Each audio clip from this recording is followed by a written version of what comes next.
Hey, Dylan from the PopCulturists here. I'm here with David Naughton. How are you, David? I'm doing great. Yeah, a little bit of jet lag, but overall, happy to be here. Yeah, that's good to hear.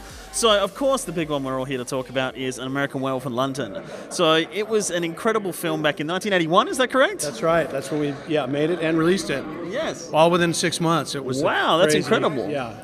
And what was it like working with John Landis? He can be a bit of a zany prankster, can't he? That's probably a very apt description of him. Yeah, John is a very high energy, fun-loving guy. Gets the work done, though. Knows what he wants. Has a very keen eye. You don't have to do a lot of takes when you're working with him. He sees it and goes, "That's perfect." You go, "Wait a minute, I'd like to do another one." He goes, "We don't need it," And so he's high energy. Yes, he keeps you on your toes, but he's a really fun guy to work with. And what was the mood on set? Because American Werewolf in London was really one of those first horror comedies, they call it. Was it shot as a horror, shot as a comedy? Was it meant to be funny? Well, there's certainly, he wrote it, so there's always going to be a sense of humor in anything that he does, I think. And it starts out very lighthearted, which is the whole aspect of it, so that it can really turn on it and become what he wanted it to be, which was a horror film. In fact, in the marketing of the film, they said, from the director of Animal House, a different kind of animal. So people that came in thinking it was going to be just a romp comedy at John Landis, they were quite shocked. Yeah.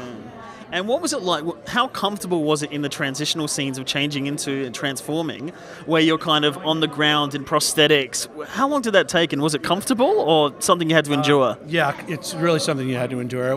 Comfort was not. We were way out of our comfort zone. The makeup was like 10 hours a day for 6 days to shoot that 2-minute transformation scene. Rick Baker was, not to say new at it, but wasn't sure really how it was going to look on film, even though they had storyboarded it and were but he was an artist. He was painstaking about making it look as good as he could. And then we would go out on the set and shoot for a limited period of time because the makeup would only do so much, which was always funny to watch John Landis going, "Is that it? Is that all it does?"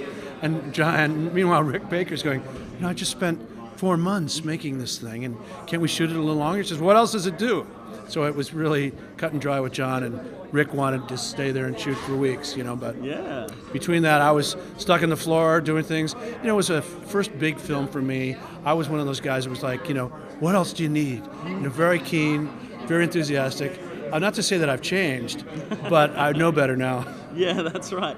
And finally, there was a lot of music in the movie, the tongue-in-cheek soundtrack. Was that something that they described to you on set and say, this is what it's going to be like, or was that added in post and you weren't aware of it? Yeah, there's nothing really that There's no cues or musical cues to read in the script. This was all John Landis' ideas, and then it was a matter of going out and being able to get the music that he wanted. He wanted to do a Cat Stevens Moon Shadow, which was a huge hit at the time.